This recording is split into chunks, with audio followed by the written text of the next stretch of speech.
মমতা বন্দ্যোপাধ্যায়কে জেহাদি বলায় ফের অর্জুন সিংকে 21শে জানুয়ারি ব্যারাকপুর গোয়েন্দা বিভাগের নোটিশ। এর আগে 17 তারিখে নোটিশ পাঠিয়েছে গোয়েন্দা বিভাগ। ক্ষুব্ধ অর্জুনের হুঁশিয়ারি পুলিশকে।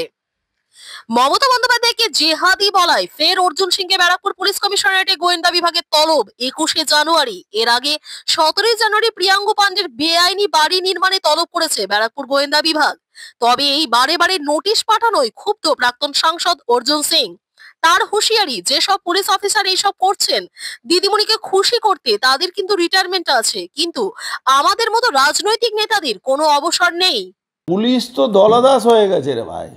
পুলিশের অবস্থা এমন হয়ে গেছে, ক্রিমিনাল আপনি যাবেন যখন এই কোর্ট লকআপে ওই বলছে নাকি অস্ত্র জেল থেকে নিয়ে আসছে, অমুক থেকে নিয়ে আসছে, কোনো অস্ত্র জেল ফেল থেকে নিয়ে আসে। কোর্ট লকআপ এমন একটা জায়গা যেখানে ওখান থেকে পুলিশ কমিশনার বা এসপিকে কোটি কোটি টাকা যায়। যখনই দেখবেন আসামিরা গাড়িতে উঠে, তখন তার বাড়ির লোকেরা, তার পরিচিতরা ওদেরকে খাবার নাম করে ব্যাগ দেয়। সেই ব্যাগ থেকে মাল ঢুকে নিয়ে চলে গেছে।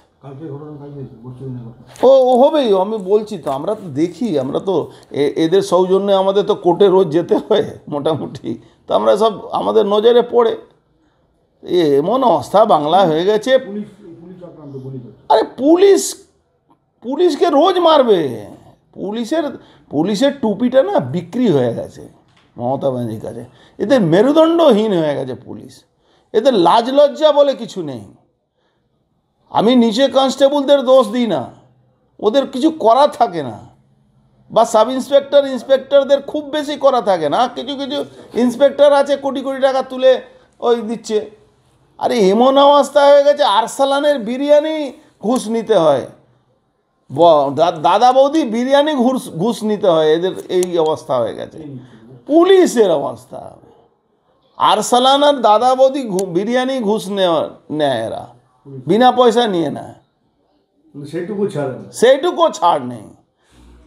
ওই যেখানে পোস্টমর্টম হয় ওখান থেকে টাকা আসে। কি বলবেন আপনি?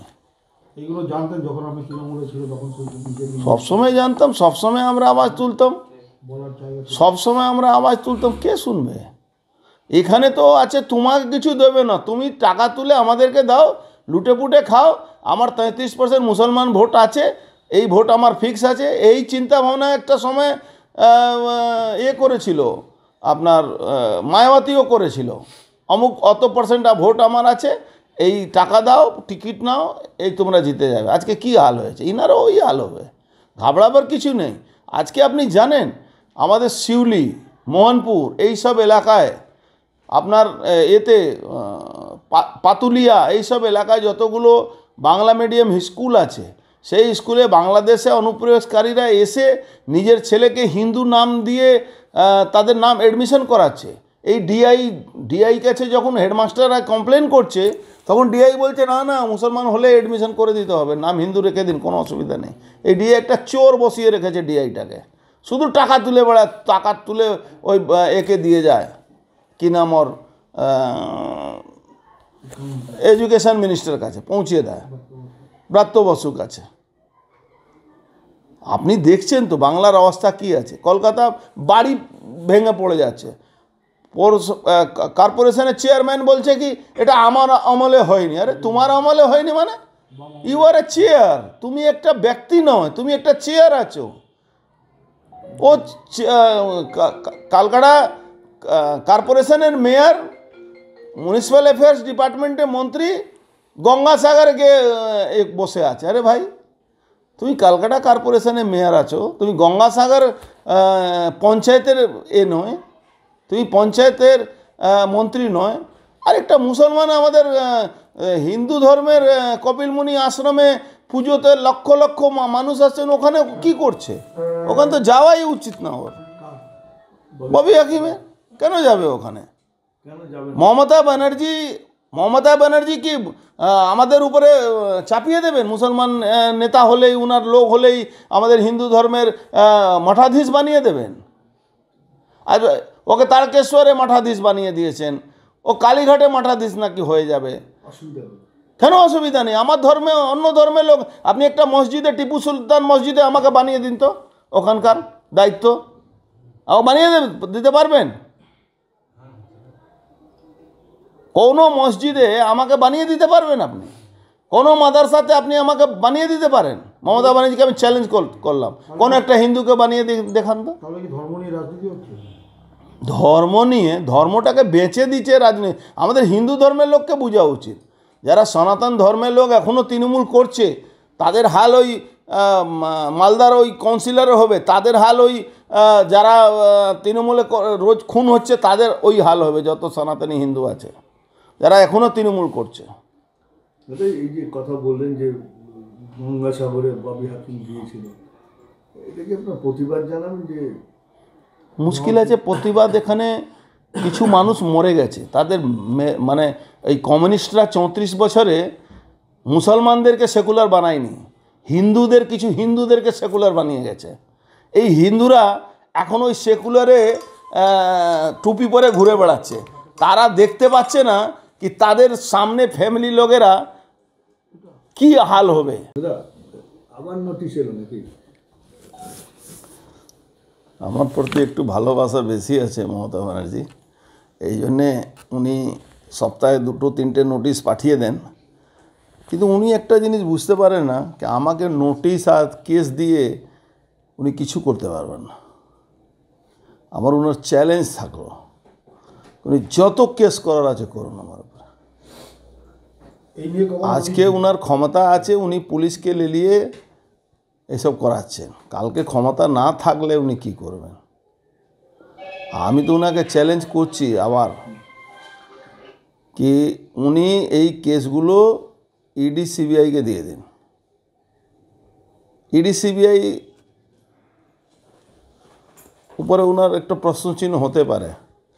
ইন্ডি জোটে যে কোনো সরকারের স্টেট এজেন্সিকে দিয়ে দিন, কেন বাংলা সিআইডি, বাংলা ডিডি, বাংলার পুলিশ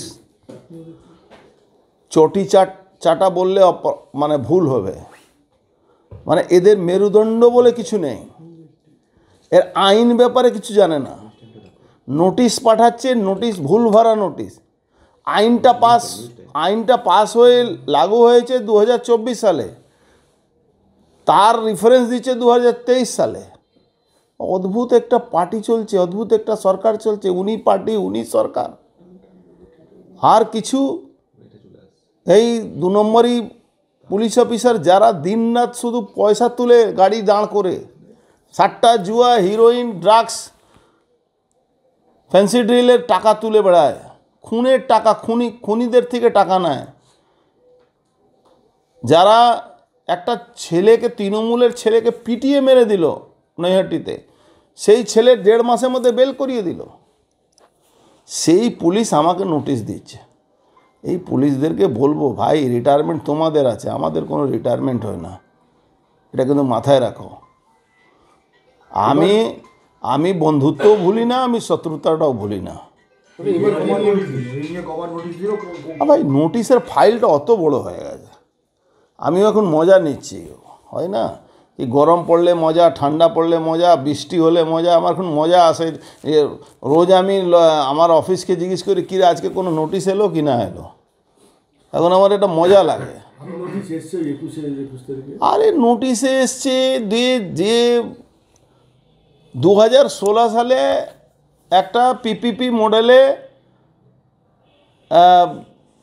প্রিয়াঙ্কু পাণ্ডের কোনো কোম্পানি নিয়েছে কাজ, প্রিয়াঙ্কু পাণ্ডের কোম্পানি কাজ নিয়েছে 2018 সালে, কমপ্লিট হয়ে সিসি দিয়ে দেওয়া হয়েছে, পৌরসভা দিয়ে দিয়েছে, আর 2024 সালে কেস হচ্ছে। ভাবুন তো, আর কে কেস করছে? যে নিজেই সই করে না, যে চেয়ারম্যান থাকে না, ঘুমোয়, 85-86 বছর বয়স। এই পৌরসভাকে যত জমি দান পাইয়ে দিয়েছিলাম আমি, কোনো আইডিয়াই নেই এদের। আজকে পৌরসভা দুর্নীতি আখড়া হয়ে গেছে, পুকুর ভরাটের আখড়া হয়ে গেছে, সারা বাংলায় পুকুর ভরাটের মানে নজির সৃষ্টি। মমতা ব্যানার্জি নিজের ডিপার্টমেন্টকে জিজ্ঞেস করুন না, কত জলা জমি ছিল, এখন কত আছে। 17 তারিখ এবং আগামীকাল এবং দেখি ভাই, ও ডাকলেই আমাকে যেতে হয় এরকম তো কোনো ব্যাপার নেই। এই নোটিশটা কারা পাঠিয়েছে? ডিডি ডিপার্টমেন্ট এখনও হাফ ওই বিল্ডিং তৈরি হয়নি, সেখানে নাকি অফিস খুলে দিয়েছে, ওখানে যেতে হবে। একটা তো 17 তারিখ, একটা 17, একটা 21, মানে আমার আর কোনো কাজ নেই, শুধু এদের এদের এদের এরা যা করছে। আজকে মমতা ব্যানার্জি বিশ্বের স্যালাইন সাপ্লাইতে লোক মারা যাচ্ছে, আজকে যে মহিলা মারা গেছিলেন তার বাচ্চাও মারা গেছে, তা ওনার নামে এফআইআর হবে না? সারা বাংলায় সারা ভারতবর্ষে ওনার নামে এফআইআর করা উচিত। এটা মালদা নিয়ে কি বলবে? মালদায় যে ঘটনা ঘটলো, পুলিশকে গুলি করে